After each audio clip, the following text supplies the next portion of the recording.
na bago ka magbitaw ng isang salita sa publiko na maririnig ng taong bayan, umpisa mo sa sarili mo.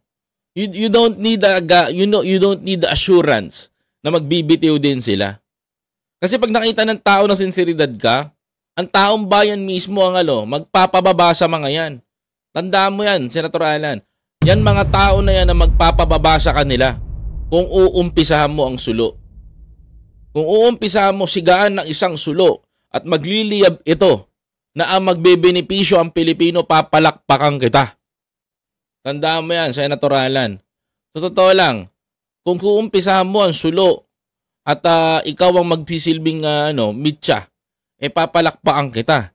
Pero hanggat hindi mo nagagawa at nai-apply sa sarili mo yan, hindi kita papalakpakan. Tatawanan pa kita.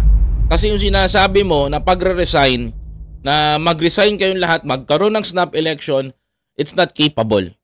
Hindi na to katulad nung dati. Hindi na to katulad nung dati na nagkaroon ng snap election na 1 million ang lamang ni Ferdinand Marcos. Nagalit ang taong bayan.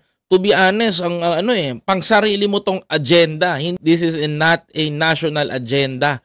Pang sarili mo to, Senator Alan. Pasensya ka na ha, nakapag-komento ako. Pero tama si Sunny Trillanes para sa akin, mga kababayan ko. Nambubudol na naman ito. 'Di ba? Yun ang akin, mga kababayan ko. Umpisahan mo sa sarili mo, maniwala kami, at kung mag-click yung pakulo mo, susunod ang taong bayan sa'yo, pabababain ang dapat pababain. Pero tandaan mo, ang isa lang ang sasabihin ko, Senator Alan, umpisahan mo muna sa sarili mo bago mo gawin sa iba. Okay? Hindi kita binabanatan. Bagkos nagkukomento lang ako sa mga sinabi mo.